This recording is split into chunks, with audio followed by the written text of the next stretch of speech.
We have so many questions to get. Yeah. Cover. I'm just to reiterate, thank you all so much for being with us, and thank you all for joining the conversation. To dive in, I was hoping that we could start with a little bit of historical context about the organizations, the WGA and SAG-AFTRA, and then the history of their function within the film industry, how they came about, how a working actor or writer today becomes a member, and if you could just lay that groundwork for us. Sure, I'll start. First of all, thank you for being here. Did you know that this was going to be a conversation about labor? Or did you think we were going to be talking about movies and shit? We have some dedicated cinephiles and you know, labor heads in our Okay. So I am the president of the Writers Guild of America East. We have two sister guilds. We're commonly known all collectively as the Writers Guild of America, but we are separate entities. There's the West and the East. My guild started 69 years ago, and it represents all TV and movie writers east of the Mississippi. And it's simply geographical. If you happen to live east of the Mississippi, when you sell your first project to a signatory, then you join the Writers Guild of America East. We are a smaller guild than our counterpart in the West. The West has about 10,000 members, I think, and we have about 7,000 members. However, a portion of them are journalists, including Alissa. Alissa is one of our journalist members. We also represent online media, digital journalism, and broadcast news writers. But about 60% of our membership are film and television members. How you join the guild is exactly like I said. You just sell a project, and then you're automatically in the guild. Whether you qualify for health insurance, which is what everybody typically wants to know about when they join the guild, is a financial bar. You have to earn above a certain minimum to qualify for our excellent health insurance, which we also worked on during this contract. That was fantastic. There you go. Hi there, I'm Rebecca Damon, and I'm the Executive Director for SAG-AFTRA New York, Labor Policy and International Affairs. For SAG-AFTRA, we actually are a little bit different in that we are a union that came from two great unions that merged. Both Screen Actors Guild and the American Federation of Television and Radio Artists were formed in the 1930s in another amazing labor movement. And at the time when Screen Actors Guild was originally formed, a lot of the same sort of really abuse of studio power that they faced in that moment are what we're really facing today in our strikes. We merged in 2012, so we've actually been one union, and without us being one union, so much of what we're doing right now would not just even be possible. There's so much power in that. We represent 160,000 SAG-AFTRA members across the country. We're here in New York. It's our second largest local with about 36,000 members. And what's exciting about our members is obviously everybody thinks of, actor performers, but they also should be thinking about our singers, our dancers, our recording artists, our broadcast members, whether they be in entertainment like a DJ or news, stunt performers, puppeteers, background performers. Basically, if you're in front of a camera or behind a microphone, very often you're a SAG-AFTRA member if you're working in this trade. So that for us is very exciting because we're at a moment with all of that collective strength that our union is, I feel like at a moment in time where we've really taken a lot of the lessons from the past and we're actively living them now, and I'm just so impressed by our members. To follow up on that, I wanted to ask you both why a union or a guild is necessary in these professions. Because, for example, Maddie and I have salaried staff jobs, we work 9 to 5. Unionizing means something a little different, I think, for us. What does unionizing look like in these industries, and why is it important? Sure.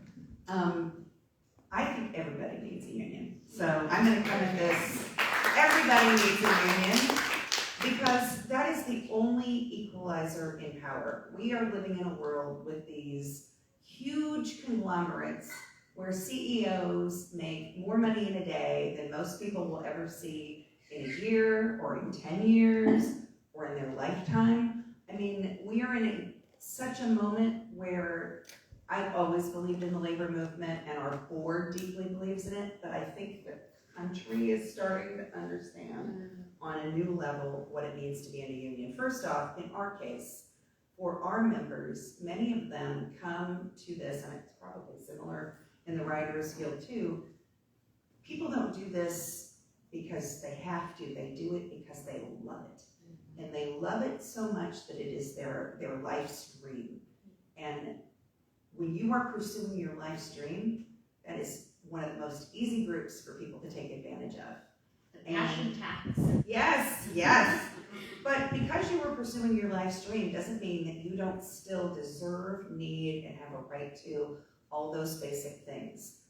Money so you can pay your rent and put food on your table. The ability to make sure that your kids are okay, that you have health insurance, that you have a pension. All of these things, good, safe working conditions. Those things, the only way to get those things is to demand them, and you demand them through your union. All those things that Rebecca just mentioned, health insurance, pension, residuals, the things that we take for granted today, we achieve by striking. We did not have those things when these guilds first started out. We had to strike in order to win them. We had to wrest them from the grasp of our corporate employers. And that's the kind of power that a union gives you. It's like that children's book, Swimmy. You guys remember that book? Where all the little fish are being eaten by the big fish, and they decide to swim together so they look like a big fish, and then they defeat the big fish. Organize. This is a metaphor for labor. And in these creative professions, as Rebecca said, we do it because we love it. And as one of our speakers on our picket line said recently, that is a dangerous thing to admit that you love what you do, because people think that they can pay you less. And that's true in creative professions, it's true in a lot of different professions, but certainly in ours. However, the product that we create has value. It has immense value. It makes the corporations that sell what we create billions of dollars. It makes the CEOs at the tops of these corporations hundreds of millions of dollars. David Zaslav made $250 million in 2021. That's unconscionable. All we're asking for is our fair share. All we're asking for is a small slice of that pie that we help create, because these companies have one product, and it's what we create. They can't do it without writers. They can't do it without editors. That's right. To delve more into the history of how we got to this moment, I want to ask Lisa and also Alissa, who's reported extensively on these labor disputes, if you could talk a bit about the last WGA strike in 2007 and 8. If you could just speak a bit about that context of how that dispute came about and how it was resolved and what was accomplished by it, and also what has transpired in the last 15 years to lead us to the point that another strike came about. Well, so the 2007 to 8 strike is actually before I started covering Hollywood, so I mainly remember it, as you probably do as an observer, right? But a lot of the same issues were on the table at the time, as I understand it. Different ones as well. But the strike was, again, and the writers often are the first ones out the door and are the ones who are striking because their contract sets a precedent for what's going to happen with the other labor unions. But again, it's about it's about healthcare, it's about residuals, it's about all of these things. Alissa, do you want to just say what residuals are for Sure. anyone who may not know? So I'm not a TV writer or a film, I don't write films, I write about them. But the way I have been describing them is essentially royalties, which a lot of people are more familiar with. So your thing continues to make money for the company that produced it or bought it, and you get a slice of that pie. And often that slice is hilariously small, and it's been shrinking.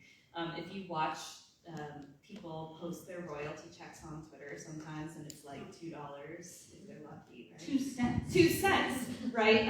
And it's been shrinking in part because of what's happened in the 15 years since that strike, which is, as we all know, streaming, right? And streaming has not been governed by the same rules that are in the contracts around broadcast, which is like cable and network.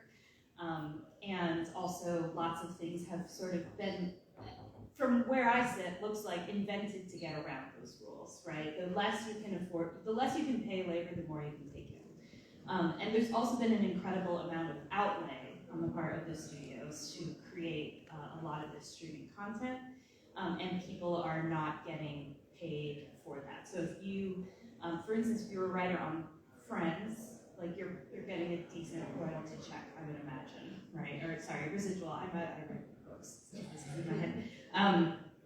But if you wrote for Stranger Things, you are not. And Stranger Things, you've got to believe, is making a ton of money for Netflix, right? So these are two sides of a coin that have not been, or they're being brought closer to parity now. To clarify, it's because even though Stranger Things is just on Netflix, it's not considered a rerun. Is that the difference between the Friends and the Stranger Things situation? So a fun fact is that we don't know how many people are watching Stranger Things because Netflix doesn't want to give us that information. There's lots of speculation about why. Some of it feels a little more conspiratorial than others. I'm not going to speculate too hard on it, but basically we don't know the answer to how many people are watching it the way that we do have numbers around broadcast. And because of that, and because the contract looks different, there's just a lot of mushiness. Is that about right? Sure. Yeah. But Netflix knows. Yes. Right, exactly. Netflix knows to the second Yes. how long you watch your show. Yes. I've developed at Netflix, as have many of my colleagues, and they will tell you Yes. that if you haven't grabbed the audience by page 3 of your 1-hour script, your show is dead because people aren't watching beyond that. 3 minutes they'll give you. And on the flip side, they count a watch internally as a very small amount of time too, right? It used to be 3 minutes or something like that. But they don't give you that information as the labor. So I want to get into the nitty-gritty of what we achieved in this contract. I think we're probably getting there later, but that is one of the things that we won. Yeah. The streamers told us going into negotiations, and they left it when we started on the strike, they left us saying, we will never tell you what our streaming numbers are. Never, never, ever, ever, ever. And now they agree that they will. It's not going to be public. It's going to be shared with, for some reason, a group of 6 of our staffers. But we will get that information so that we can essentially fact check. Because one of the main things we want in this contract is streaming residuals. And that's another thing they told us we would never, ever win. So it's interesting. So the last WGA strike was in 2007-8. The last double strike, I believe, was in 1960. I don't think there's been a double strike with the Writers Guild and SAG-AFTRA. I also learned through Alyssa's coverage that the SAG-AFTRA president then, or SAG president then, sorry, not SAG, was Ronald Reagan. Very interesting history. I don't know if you both could speak a little bit about, any of you could speak a little bit about what some of the main circumstances were that led to that double strike, and also why a double strike, a mega strike now. How old do you think we are? I think one of us were born, but yeah, Obviously. I think in a sense you already. I remember when Ronnie. There you go. There's someone here. There you go. I think you made the point earlier that in all of the big strikes that these unions have had big achievements for one, whether it was health plan, the concept of residuals, pension, all of those things. They didn't come without enormous fights, and that has been something that in this moment we're in an enormous fight, and obviously I think there's a lot of similarities and differences, but I think they really underestimated what this moment was for these unions and the time. I mean, I'll just say in terms of the whole labor movement, but specifically the unions in this space had spent a lot of time during the pandemic thinking about what work safety was going to be. And we had a whole process of trying to figure out, at least for the actors, what that would look like. And all of the industry unions, I mean, I think we've always had fantastic relationships here in New York, but the deepening of the relationships between the unions, leaders, staffs, and otherwise, and members led to a different kind of understanding of everybody's power. And I think that, at least in the case of this moment that we're in, had we not had the ability to see how much disregard there might be for our members, our workers, the pandemic really showed that possibility. And so, at least in our case, when we started to see the level of disrespect that were shown to our colleagues, the people that put the words on the page, give the actor the ability to have a performance, I think it was just, it was very clear the road that we might need to go down. I think this might be a good moment to point out that from 6 o'clock, there will be a picket in front of New York City Ballet by the American Federation of Musicians, Local 802. That's right. So if you can pop out and, walk a circle or, raise your fist in support of the musicians who make our movies and our TV shows and our theater the rich experiences that they are, I think it would be a great show of unity and solidarity. Rebecca can't talk much about her negotiations because they are ongoing, but I can. On the first day that we gathered in the caucus room at the offices of the AMPTP, which is the body that represents all the studios, you might have seen that acronym in a lot of articles about the strike. They have their offices in the Sherman Oaks Galleria, which is a shitty mall with a cheesecake factory and a Chang's across the street and a Buffalo Wild Wings next door.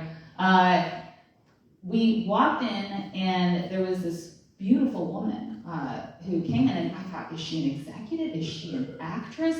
She had this sharp suit on and this Hollywood haircut. And then she took her suit jacket off, and her arms were covered in tacks, and one of them was Jimmy Hoffa. And it was Lindsay Daugherty of the Teamsters. And she came in person to the first day of our negotiations to sit with us in caucus to show us her support. Duncan came too, Duncan Crabtree Ireland, who is the national executive director of SAG-AFTRA, came as well. He did not have an armful of towels. Maybe he did. He might. Okay, some other hidden parts of his body that hidden up. And that told us that we were going to enter a different kind of negotiation than we ever had before, that we had the power of our sister unions in Hollywood behind us. And sure enough, when we struck, the Teamsters told us from the get-go that they would honor our picket lines. So the Teamsters have a special clause in their contract that prevents employers from firing them for honoring another union's picket lines. None of the rest of us have that. There are a few IATSE. Well, IATSE is the union that covers crew. A few of their locals have a similar clause. We tried to get it, we failed, but none of us had that except for the Teamsters. And so the Teamsters from day one said, if you guys are out there while somebody is shooting, we won't cross. And that absolutely changed the game for us. Here in New York, we realized that this was true on our first production picket, where we had 4 people out in the middle of the night in outer borough for a production, and the Teamsters came up and they're like, yeah, we're not gonna cross. We're just not gonna cross. And we shut down that show. We wound up shutting down 10 TV shows and or movies completely in production. And the point of that was not to make our fellow Hollywood workers suffer or to cause loss of work to crew or to actors, although that was a painful side effect of some of those shutdowns too. But the point was to make the studios feel the hurt. so that we would punch them where they would actually feel it, and that would be in the pocketbooks. I just want to throw in the 1960 thing because this was so interesting to me, and I think the fact that it's been so long really underlines how important this exact moment has been for the unions. But yeah, I mean, the Screen Actors Guild at the time was concerned predominantly with movies were starting to be shown on TVs, and TVs were starting to be in people's homes. And the studios did not want to pay residuals to the actors in those movies the way that they were getting paid residuals for TV shows. They said, well, we don't really care that it's on TV, like you got paid, you're done. And so Reagan had been president of SAG for many years, and then he sort of rotated off, and then he was kind of brought back in because they knew this was coming, and he is a politician at heart, right? And there's lots of disagreement over whether he got everything that he should have, but it was sort of the shutdown, and it's kind of funny to know that at the time he was saying things like SAG, the Screen Actors Guild is like the greatest force for good in Hollywood or something like this, because of course we know how his feelings on labor went 20 years later. But just looking at that fact, and that the writers were striking, SAG came in, they won their thing, and then the writers won their demands eventually. Again, I think really underlines how strike moments in Hollywood have often worked, and organizing moments, which is that technological changes are what drives Hollywood, whether it's the advent of sound or color or television or in this case streaming and AI. Those create existential moments for Hollywood workers. And it's when the unions come together that there's real movement, even though there's of course movement when other strikes are happening. And so, this moment has been really quite remarkable to watch, I think, especially if you've watched labor strikes happen in Hollywood before, because there's such consensus over the fact that this is a moment that really matters to get it right. On this sort of picture of solidarity that we're painting, I wonder if you could each speak a bit about the ways in which the professional lives of writers and actors have changed in recent decades. We've spoken about streaming and sort of the new wrinkles in these economic structures that has created, but even more on sort of a more immediate or mundane level, can you speak about what these workers are experiencing in their work lives now that is different than it might have looked in 1960, and how you bring together a diversity of experiences between writers at various different parts of the industry, various different stages of the career, actors who might be, struggling, and actors who are, movie stars whose names we all know. How do you bring those experiences together to form a coalition? So I think one of the big things that our members have constantly spoken about, and I think it's really resonated with the public, is the fact that, all industries change. Our members are probably of any union members, they are probably the most pro-technology, and I love this about SAG-AFTRA members. I think as a union, technology can be very good, but it is how we use things. Business models change, but you have to adapt with them. And in this moment, given just the way, there was a moment in time, and it wasn't so long ago, we were alive for this, I think, Lisa, where linear television was how people experienced things. People did have the rerun. They had 22 episodes. The model of business completely changed, but the way in which the people that did the work to make the thing that people love to watch didn't evolve and change with it. And the industry has had a denial about that for just, far too long. And so that moment, along with, and I will probably talk about it a little more later, the way that AI, specifically generative AI, can be used, it is a moment in which our members, they've been thinking about this and talking about this for a long time. We've been talking about writing publicity and postmortem and working on laws. I remember, just a few years ago when people had no idea, when we go to DC or Albany or Sacramento or any of the capitals where our members, live and work the most, where people would look at us like they had no idea and we would spend all this time educating people.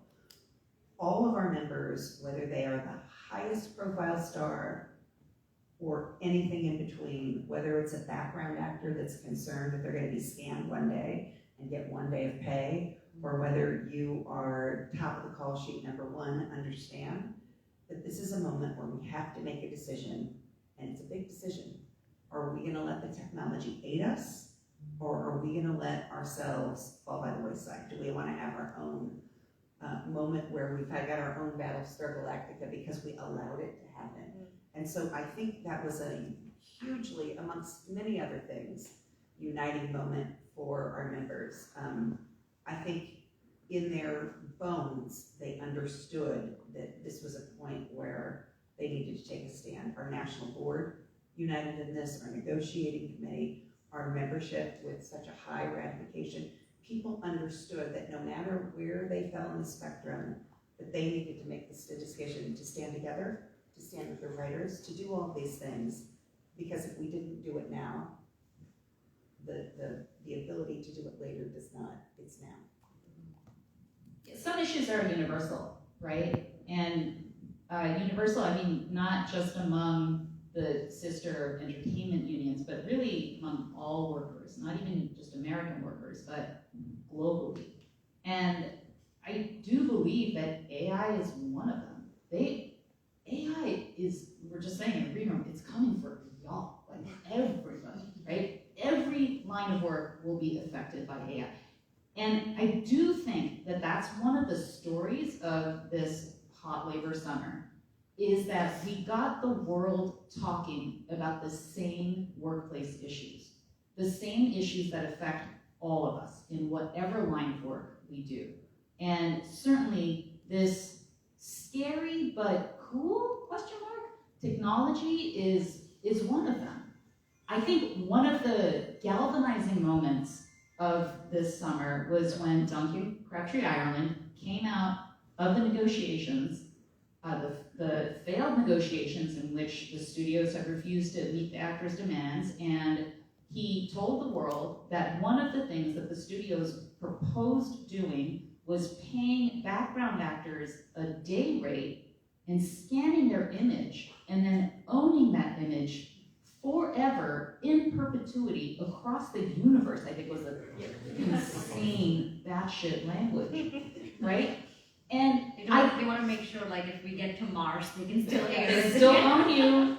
They still own you, background actor number 3 in Law and Order SVU. So I think that people around the country and around the world heard that, read that, and realized, holy shit, we're all in this together. We have to band together. We have to put up some guardrails, or everything we create, every work process we are part of as a lawyer, as a healthcare worker, in really any industry you can think of, can be taken over to some respect by this new technology. So what does that mean? I think for us, the realization was that it's not personal, but it is inhumane, right? What these companies are doing. It really is just about the money. The attorneys who sat across the table from us, the BA, the business admin people who sat there, they're all human beings. They all go home to their families. One of them was, he's very happy to show us his dog, Russell. Loved showing us his dog.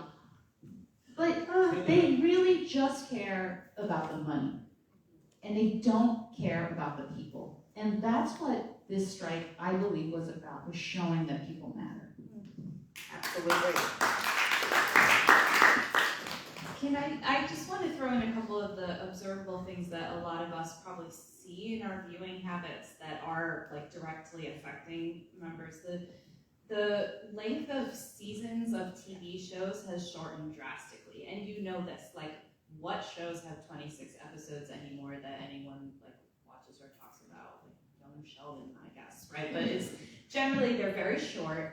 And there have been, and it's really getting into the weeds to kind of explain how this affects people, but this basically means everyone's working a lot less, and there's a lot less stability to the work you have. And so writing specifically, but also acting are being turned even more into gig work than previously, which makes it very hard to, as you were saying, support a family, make sure you have health care, like just pay rent or your mortgage or whatever. And when you think about it, one of the things that's happened in the last, I would say, 10 years is like the door has cracked open this much on more diverse voices being available to be able to tell stories in Hollywood or to act and have those lead roles than that have been in the past.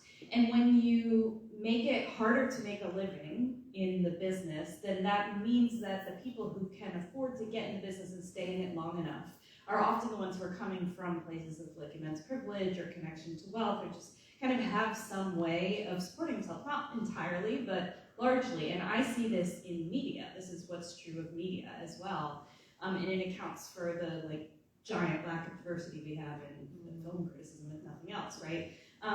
So if those inequities aren't sort of addressed and rectified, then what we see is less and less and less of that. And we're kind of back where we started. And that makes the entertainment worse. And it also means that people are struggling in ways they shouldn't need to if the thing they're making actually generates an enormous amount of profit. I mean, we're not talking about people making sculptures. Sculptures are wonderful, but we're not talking about people sculpting things. We're talking about people making stuff that generates millions and millions and millions of dollars. And that's like a big thing that I think a lot of us see happening, but don't kind of understand the full ramifications of what it means for the workers. Yeah, I think a big moment for us was when we started making sure people understood that a lot of our members don't make their health insurance. They don't make enough money to make their health insurance. They're people whose faces you know. They're on TV shows that you know and you watch regularly, and because the way that the business model has changed and the studios and streamers have not kept up with it, that I think people understood that on a whole level. It's like, well, but I need health care. What's the minimum again? 26,000. 26,000. 86% of our members don't make enough money to make their health care. $26,000. And so I think people got that on a level of like, well, wait a minute. I see that person. I streamed that whole series. Like, it changed, I think, the conversation for the general public to understand some basic facts around this that I think in people's minds, and honestly in the minds of the people that would want you to think this, we value and love our our high profile top of culture, the A-list celebrities. They have been very engaged and very supportive of this strike. But I think that often is the misconception. It's not the journeyman performer that people necessarily think of. They don't necessarily think of the stand-in, the singer, the dancer, the background performer. Those people who this is their job, but who are being left out and left behind by the studios. Great tragedy that we have to beg for health care. Great tragedy of our times.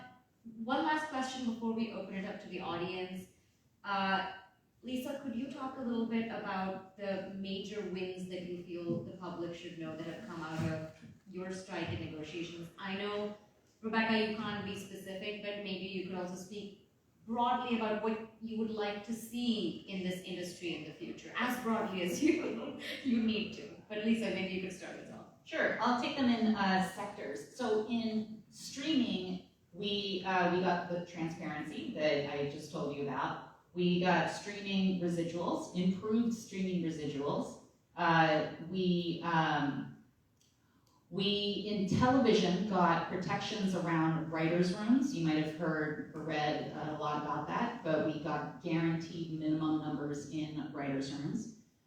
In film, we got guaranteed, this sounds a little granular, but it's called a second step. In any case, screenwriters are screwed. They are taken advantage of every which way. And one of them is that they are forced to do a lot of free work, meaning that they get a contract, they sell their script, yippee, and then the producers milk them for draft after draft after draft. So we put some protections around that. in a section of the contract that we call Appendix A, which covers our comedy variety writers, which is very important to us here in the East because so many of those shows are based here, so many of our members work in comedy variety. We got them guaranteed 13 weeks of work, which sounds insane, right? Like to be guaranteed, oh wow, a 3-month guarantee to work. They never had that. In streaming, in streaming, they never had that. So we got them some protections in streaming that they never had before that they did in broadcast. In essence, I would say a through line is that we brought some parity to working in streaming, where now a majority of our members are working, whereas before, most of us were working in broadcast or in cable or in theatrical releases, but our screenwriters and our TV writers both are working mostly in streaming these days. So we had to improve conditions there. Jason, am I forgetting something big? Yeah, He's on TikTok. might be. There you go. Oh my gosh. So when we went on strike, we released, a nice little chart to help people out to understand where we were, where our employers were. And so while I can't go into the specifics of anything now, obviously because we're back in negotiations, I think it was a lot of the stuff we covered earlier. We talked about, modernizing the contract. We very much talked about AI, and that is for us such a huge, if you think about the example that you used of Duncan's, I think it is the absolutely perfect example of the kinds of things that our members are fighting for. I know earlier you also mentioned to me before we came out with the different things, I just wanted to throw it out here. One of the things that we're doing that's a little bit different right now for us that's actually been very successful is pursuing interim agreements. Just last night, I was out a little late, so sorry for the gravelly voice. I got to go to one of the first interim agreements that is now going to be in theaters. She came to me. They had we were downtown, all the people came out for it, and it was such an interesting example of something that we used in the 1960s and the 1980s that for SAG-AFTRA has been both successful then and successful now, because it basically proves all of the things that where we left, the things that when we left the room that we were asking for, these independent filmmakers, this is beautifully directed by Rebecca Miller, and you get to see on the screen, and it was just an honor for us to be a part of it, that they were able to honor all of the terms that the studios and streamers somehow can't pay for.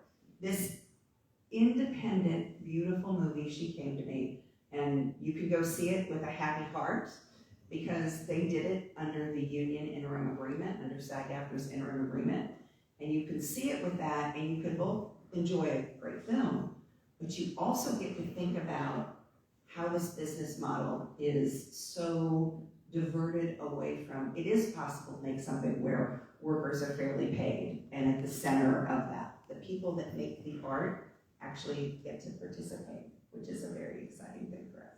I forgot to mention AI. That's the biggest. That's why I grabbed it. So yeah, and they're fighting for similar, not the same, but similar issues as well.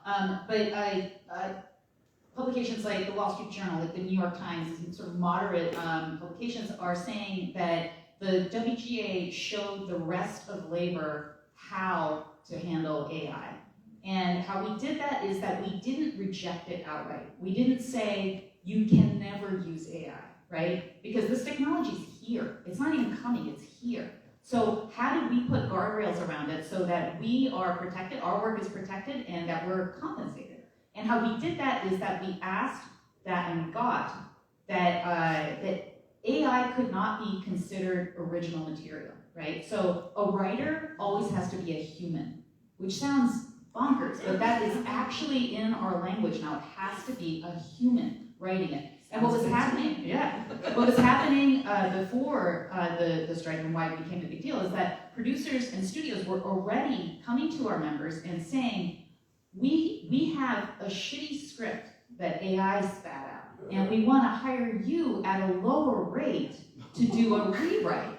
And once you do the rewrite, then it's copyrightable, right? So it's a really complicated issue, and it's why it was one of the last ones to be settled for us, but we did find a path forward. And I just want to say, as a journalist, that was like such an important thing for us to see, because this is, you've seen it, I think, in headlines, this is an ongoing issue in journalism too. Oh, we're just gonna spit out an article and you can fix it. And every writer knows it. If nothing else, it takes way longer to fix something than it does to just write it yourself. I think we can open it up to audience questions. I am sure there are some. I see a hand right here. We have a mic that'll come around to people. Hold for one moment. I'm curious how cinema workers fit into this labor moment. You folks have a union here. I know the folks at Outfest in Los Angeles just announced their intention to unionize, and then a majority of that committee was laid off. How you folks feel about fitting into these successes and narrative? Our union came into being right after during kind of the pandemic's 2020, yeah. upheavals too, and I think we've seen a surge of unionizing among film institutions in New York and beyond, which has been really heartening. And I think fundamentally it comes down to many of the things that Lisa, Rebecca, Alissa have been talking about, which is a lot of people who do this work do this because they love it. Even people who don't do what you might consider creative work, right? We have so many theater staff, we have people who run the festival who do things you might consider more logistical, but they do it because they love cinema, they want to share movies with people. And there is a scarcity mindset around these jobs that creates a big problem, because there are a few jobs, many people who want to do it, they want to do it really badly because they're passionate. So there's this idea that you need to settle for what you get, because this is the only way you'll get to do what you love. And if you don't settle, someone else waiting in the line behind you will get this job. So at least for me, our process of unionizing and collectively bargaining was it was just a moment that even changed my relationship to my work, in making me realize that I can love it, but that doesn't mean that I make my or my peers' lives and possibilities worse for it. And so coming together and saying we will not give into the scarcity mindset, we will not, for example, health insurance was a big thing that when we were unionizing, especially for our theater staff who don't work in the same way that we office workers do. We have 9-to-5 jobs and salaries, and there are many people who work in cinema and festivals who don't have that. They work on contracts, they have irregular hours. So it was really also about people who have very different kinds of professional experiences coming together and saying, we can make everything better for each other if we get outside of that idea that we'll do anything just for a foot in the door. But Maddie, you want to maybe speak a little more? I mean, you said it beautifully. I would just only add that, our specific union, our specific workplace has, an idiosyncratic set of concerns, set of needs. As we were a nonprofit, a film festival. We run one huge film festival, but also operate year-round theaters. And so on the one hand, our needs were quite specific, but on the other hand, we are part of the film industry, and we are part of an ecosystem that includes the artists who make the films, as well as the industrial structures within which those films are profited from and distributed, exhibited. We are exhibitors. We're just one piece of the puzzle, and so I think we are very conscious as workers of how the workers in these other branches of the industry are being treated and how they are responding to that treatment. And we often model our response on what we see our peer institutions asking for, achieving, whether that's other arts nonprofits in the city or the Writers Guild and the actors whose work we are so proud and happy to be able to engage with in our own professional life. I had a moment when you were talking earlier where I wanted to say to the audience, just close your eyes and listen to her describe what she's talking about. That could have been an actor, that could have been a writer, that could have been a director, that could have been an IATSE member talking about the thing that they love. It is a universal thing about people in the arts. And people in the arts still deserve the respect, the dignity of work, the future in the choices that they make. So when I think about the massive amount of organizing that is going around, not just in these industries, whether it's film and TV or broadcast or all the other related industries, you know, the entertainment and media ecosphere. If you think about workers just in general, I feel like we are in a moment where we get to make a lot of decisions. Part of that is because the unions are in a very special spot and they understand. I think both of our unions understand that we have a bigger responsibility than just our particular moment. I also think there's something fabulous generational going on where people are saying, well, I'm not going to take that. And that inspires everybody to say, that's right, we're not going to take that. We get to have power and decision-making in the world that we live in, and unions are such a big part of it. So when I was listening to you guys talk, I was like, I wanted to get up and go, yay, that's amazing, because it is amazing. Are you a cinema worker? Oh, no. But in the past, I've worked at a nonprofit. I've worked for many nonprofits. Yes. And You're that's a writer, director. yeah. I made some films Got myself, but I've worked for many nonprofits, and that can be complicated because there's a mission you're serving, and you're proud to serve that mission, and they show you the pie and claim that you can't have your fair slice of it because of the mission and all that. So. Yeah. I also just want to underline something Alissa said earlier that I think is really important, which is that equity is necessary for diversity. Yeah. So there's a lot of conversations in all these film spaces about needing more diverse voices, people of color, people of different identities. Well, if the only people who can afford to do these jobs are people who can somehow live on very little and do unpaid internships and, you know, take on jobs that, you know, just are not enough to make a livelihood, then it's never going to be possible for the traditionally, historically disenfranchised members of the community to take up the arts. So I thought that was a really important point that applies to all of our industries. Another hand? Yeah, I don't need this. Oh, it's because it's being recorded, so we do. Oh, it's pretty yeah. good. Okay. Well, I went on. I'm a SAG member and SAG-AFTRA member, and I went online because of this whole AI issue, and a light went on in my head. This whole AI thing has been going on for years. I grew up in LA, and I remember the Walt Disney program, and Uncle Walt came on and introduced audio animatronics. And he said in that interview, he said, you know, we really would rather hire an actor to play Abraham Lincoln, but you know, the thing is actors, they get sick, you know, and they have to be replaced. So we came up with audio animatronics. And I was only like 17 or 18 years old. I went, wait a second. But then I thought, well, that's kind of a nice trick, you know. And then early in this century, there was Polar Land Express. Anybody see that? And we had a digitalized Tom Hanks, sort of looked like him. And I thought, well, that's kind of a nice trick, you know. But, you know, it's not going to really go anywhere.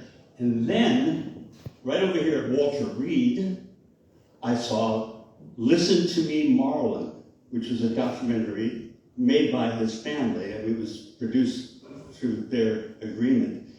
And they showed a hologram that he made for his children of him reciting Shakespeare.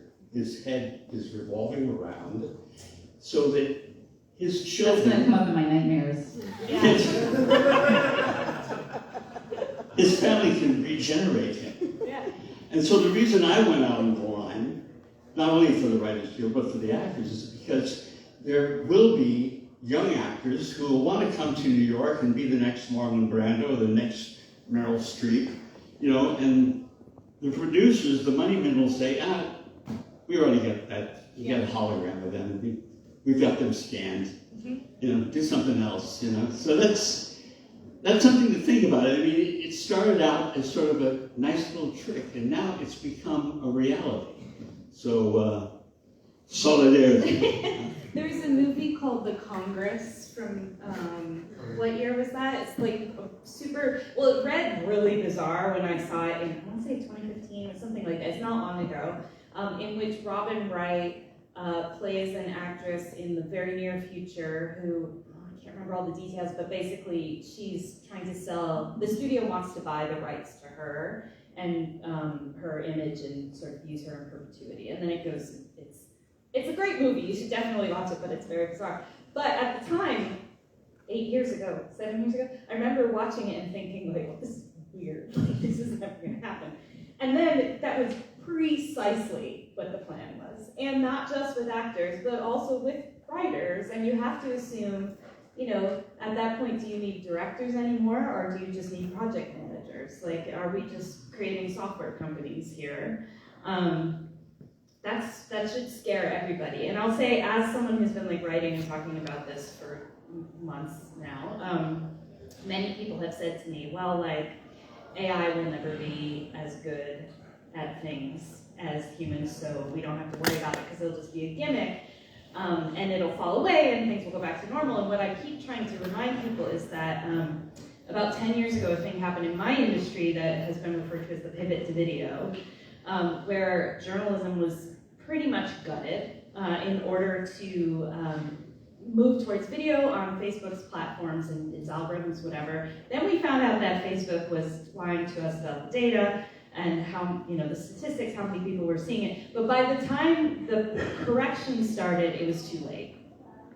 And the industries are just not there anymore, and this could happen very easily in a Hollywood circumstance. And so if you learn anything from like the state of journalism at this point, it's that you don't want your industry to go that way.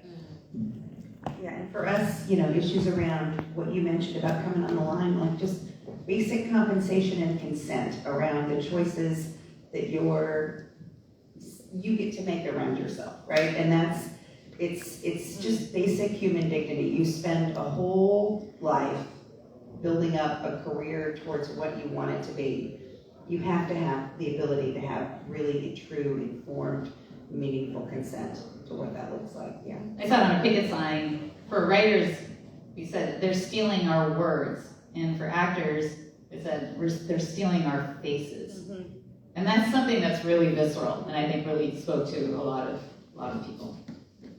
Yeah, I just want to give you my personal experience with Disney. I worked for ABC, Cap City, Disney for 28 years.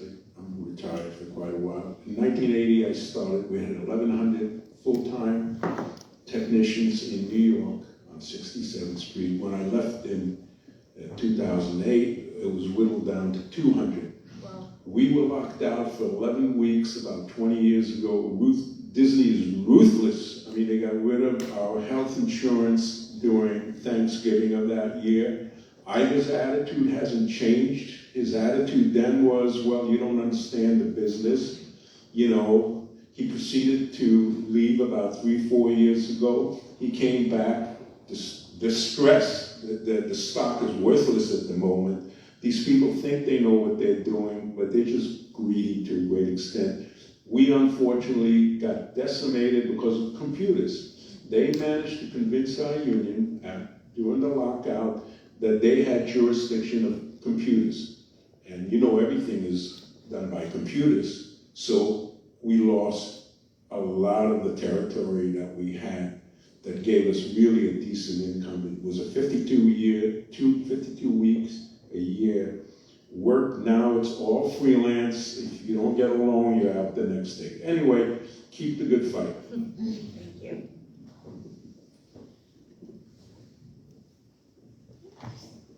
I just have one question for you. On the agreement that you've made with the studios and the corporate people, when a writer decides they're going to leave a project and get onto something else, but the corporation or the studio wants to continue your material, are you going to be able, if they do AI on the material, will you get a credit as well as a residual for that AI work? I mean, you know what I'm talking about? I mean, I think I do. You mean if they take a project, say I write an original spec pilot, ABC buys it, and then decides they want to kick me off the project and put a machine on it? That's what you're talking No. about? I'm saying how about if it becomes a hit? And it goes on and on for several years, and you want to move on. You, the writer, want to move on to something else. Well, they say, well, we want to keep the thing going. Can we do AI? And then would you be able to say, sure, okay, you can take my material, but you have to give me A, credit. It's adapted from, and also you have to give me a residual. They can't do that. They can't do that according to this new contract, because if it's a television show, then they have a mandatory requirement to hire human writers. Oh, okay. I think you said that, so I missed that. Yeah. I think we're out of time now, so we'll end there, but thank you so much to our guests. Thank you, Lisa. Thank you, Rebecca. We wish you the best for the ongoing negotiations. Thank you so much, Alissa. Maddie and I were just so honored to do this conversation. And thank you to the audience. Thanks for coming out. Thanks for being here. And if you want to come with us, we're just going over to the plaza, Lisa and I, fun ticket line. At the ballet. At the ballet, yep. Very nice. AFM Local 802.